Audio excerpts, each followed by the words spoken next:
Wine bridge স্পন্দকের কার্যপ্রণালী চিত্রসহ বর্ণনা। তো wine bridge এমন একটি ইলেকট্রনিক যন্ত্র যা কোনো বাহ্যিক সিগন্যাল ছাড়াই নিজে নিজে নিখুঁত সাইন ওয়েভ তৈরি করতে পারে। এটি নিম্ন কম্পাঙ্ক, নিম্ন বিকৃতি এবং উচ্চ বিশুদ্ধতা সম্পন্ন সাইন ওয়েভ উৎপাদনের জন্য জনপ্রিয়। আমরা এখানে একটি ওয়াইন ব্রিজ স্পন্দক বর্তনী দেখতে পাচ্ছি। এই বর্তনীটা আমরা ভালো করে পড়ে নেব। এই বর্তনীর দুটি অংশ আমরা বলতে পারি। একটা হচ্ছে অ্যাম্প্লিফিকেশন, যেটা আমাদের সিগন্যালকে অ্যাম্প্লিফাই করে, আর একটা আমরা দেখতে পাচ্ছি ওয়াইন ব্রিজ।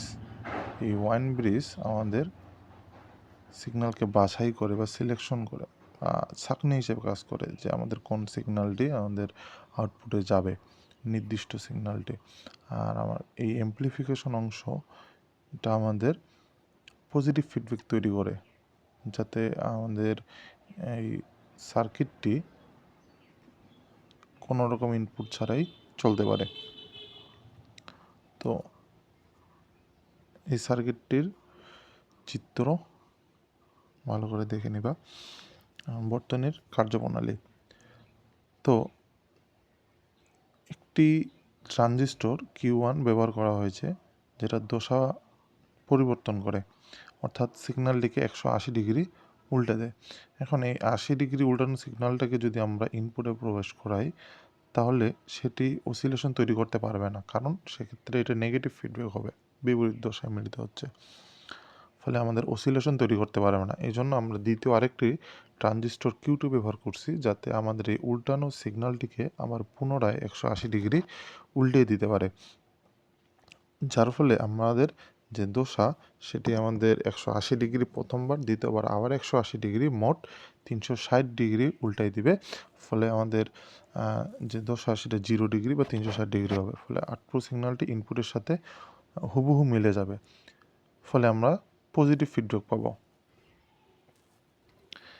এখন আমাদের আউটপুটে পাওয়া সমস্ত সিগন্যাল কিন্তু ইনপুটে যেতে পারবে না।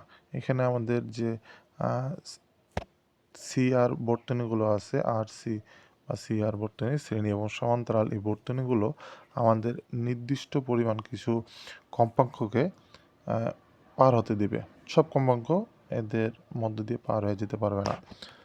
এবং যে উচ্চ কম্পাঙ্কগুলো আছে, নির্দিষ্ট কম্পাঙ্ক থেকে অথবা নিম্ন কম্পাঙ্ক, এগুলোকে এই ব্রিজ, ওয়াইন ব্রিজ আমাদের দুর্বল করে দিবে। ফলে আমরা শুধুমাত্র একটি নির্দিষ্ট কম্পাঙ্ক পাবো। এই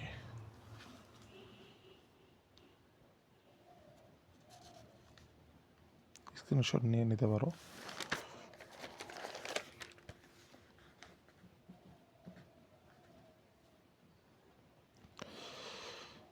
এখন অসিলেশন আমাদের তৈরি হলেই তো হবে না, সেটাকে আবার স্থায়ী হওয়া লাগবে।